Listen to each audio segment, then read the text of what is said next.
ஆனா சார், பொதுவான ஒரு தோற்றம், ஒரு இமேஜ் எப்படி இருக்குன்னா, ராணுவம் அப்படின்னா அது ஆண்களால தான் நிரம்பி இருக்கு. இல்ல அதான் சொல்றேன்ல, 1995 96க்கு முன்னாடி அந்த ஒரு இது அப்ப யாருமே பெண்கள் இல்லை. இன்ஃபேக்ட் நான் ஃபர்ஸ்ட் அப்பவும் எப்படி பெண்களை எப்படி இன்ட்ரடியூஸ் பண்ணாங்கன்னா, ஆன்சிலரி சர்வீசஸ், அதாவது electrical mechanical engineer regiment, to some extent air defence missiles regiment, இந்த மாதிரி விஷயங்களுக்கு தான் கோர், அதாவது கடினமான ராணுவ ஃபோர்ஸ் அப்ளிகேஷன் பாயிண்ட்ல வந்து பெண்களை கொண்டே வரல.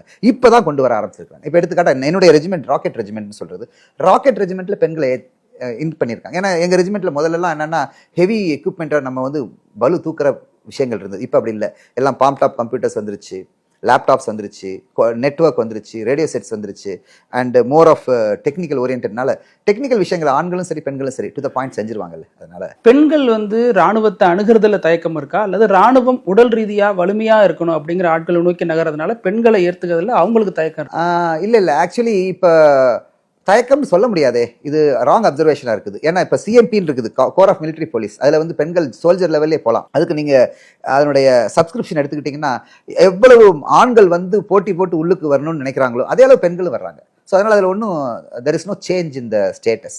அது சிஎம்பிங்கிறது வந்து கோர் ஆஃப் மிலிட்டரி போலீஸ், அதில் பெண்கள் இருக்கிறாங்க. பெண்கள் வந்து சோல்ஜராக ரெக்ரூட் ஆகுறாங்க, ட்ரைனிங் ஆகுறாங்க, சோல்ஜரா என்ரோல் ஆகிறாங்க, என்ரோலாக அவங்க கிராஜுவலாக நாயக், ஹவில்தார் இந்த மாதிரி மேலே போகிறாங்க. அந்த மாதிரி அஃப்கோர்ஸ் அதிகாரிகள் வர்க்கத்தில் முதல்லயே பெண்கள் இருந்திருக்கிறாங்க. அதில் இந்த அண்ட் அதுக்கு முன்னாடி பெண்கள் இருந்திருக்கிறாங்க. எதில்?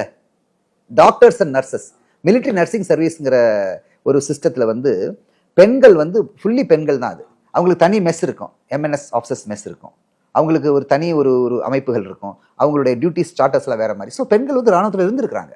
அண்ட் டாக்டர்ஸ் எப்பவும் எனக்கு தெரிஞ்ச டாக்டர்ஸ், லேடி டாக்டர்ஸ் இருந்திருக்கிறாங்க.